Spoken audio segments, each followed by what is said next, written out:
कहानी के अनुसार किसान ने अपनी पत्नी की कौन सी आदत परखने के लिए नकली खजाना जमीन में गाड़ा था।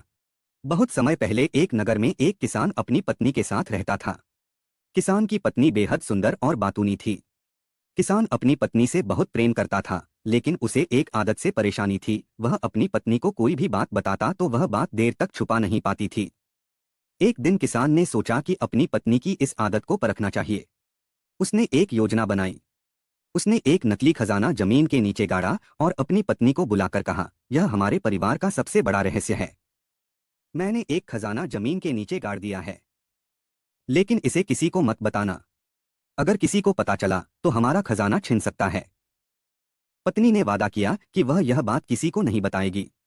किसान ने राहत की सांस ली और अपने काम में लग गया। पत्नी ने कई दिनों तक उस खजाने का रहस्य अपने मन में रखा, लेकिन धीरे धीरे वह बेचैन हो गई। अपनी सहेली के पास गई और धीरे से कहा, मैं तुम्हें एक बात बताती हूँ, लेकिन तुम इसे किसी और को मत बताना। मेरे पति ने जमीन के नीचे एक खजाना गाड़ा है। सहेली ने वादा किया कि वह यह बात किसी को नहीं बताएगी, लेकिन बात धीरे धीरे नगर भर में फैल गई। जल्द ही यह बात राजा के कानों तक पहुंच गई। राजा ने सैनिकों को भेजकर किसान को दरबार में बुलाया और पूछा, तुमने खजाना क्यों छुपाया है? किसान ने सिर झुकाकर सारा सच बता दिया कि यह खजाना नकली था और उसने केवल अपनी पत्नी की आदत परखने के लिए यह योजना बनाई थी। राजा और दरबारियों ने यह सुनकर ठहाके लगाए। राजा ने कहा, इस कहानी से यह स्पष्ट होता है कि स्त्रियां भावनात्मक और संवेदनशील होती हैं।